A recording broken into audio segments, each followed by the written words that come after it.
شروع اللہ کا نام لے کر جو بڑا مہربان نہایت رحم والا ہے۔ ہم نے نوح کو ان کی قوم کی طرف بھیجا کہ پیشتر اس کے کہ ان پر درد دینے والا عذاب واقع ہو اپنی قوم کو خبردار کر دو۔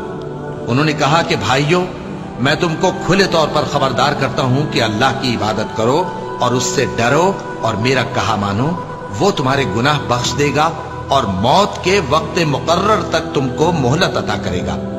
جب اللہ کا مقرر کیا ہوا وقت آ جاتا ہے تو تاخیر نہیں کی جاتی، کاش تم جانتے ہوتے۔ جب لوگوں نے نہ مانا تو نوح نے اللہ سے عرض کی کہ پروردگار، میں اپنی قوم کو رات دن بلاتا رہا لیکن میرے بلانے سے وہ اور زیادہ گریز کرتے رہے۔ جب میں نے ان کو بلایا کہ توبہ کریں اور تو ان کو معاف فرمائے تو انہوں نے اپنے کانوں میں انگلیاں دے لی اور اپنے اوپر کپڑے اوڑھ لیے اور اڑ گئے اور خوب تکبر کرنے لگے۔ پھر میں ان کو بلند آواز سے بھی بلاتا رہا، پھر علانیہ بھی اور رازداری سے بھی سمجھاتا رہا۔ پھر میں نے کہا کہ اپنے پروردگار سے معافی مانگو کہ وہ بڑا معاف کرنے والا ہے۔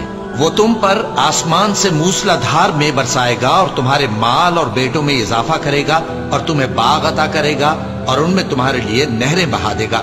تم کو کیا ہوا ہے کہ تم اللہ کی عظمت کا اعتقاد نہیں رکھتے، حالانکہ اس نے تم کو طرح طرح کی حالتوں میں پیدا کیا ہے؟ کیا تم نے نہیں دیکھا کہ اللہ نے 7 آسمان کیسے اوپر تلے بنائے ہیں اور چاند کو ان میں روشن بنایا ہے اور سورج کو چراغ بنا دیا ہے؟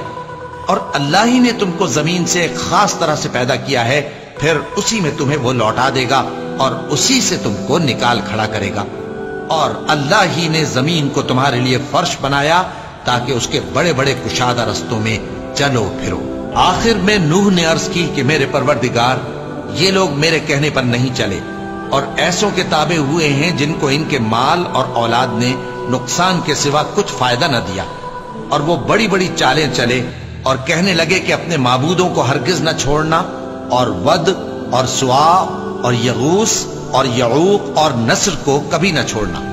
اور اے پروردگار، انہوں نے بہت لوگوں کو گمراہ کر دیا ہے، اور تو ان ظالموں کو اور زیادہ گمراہ کر دے۔ آخر وہ اپنے گناہوں کے سبب پہلے غرقاب کر دیے گئے، پھر آگ میں ڈال دیے گئے، تو انہوں نے اللہ کے سوا کسی کو اپنا مددگار نہ پایا۔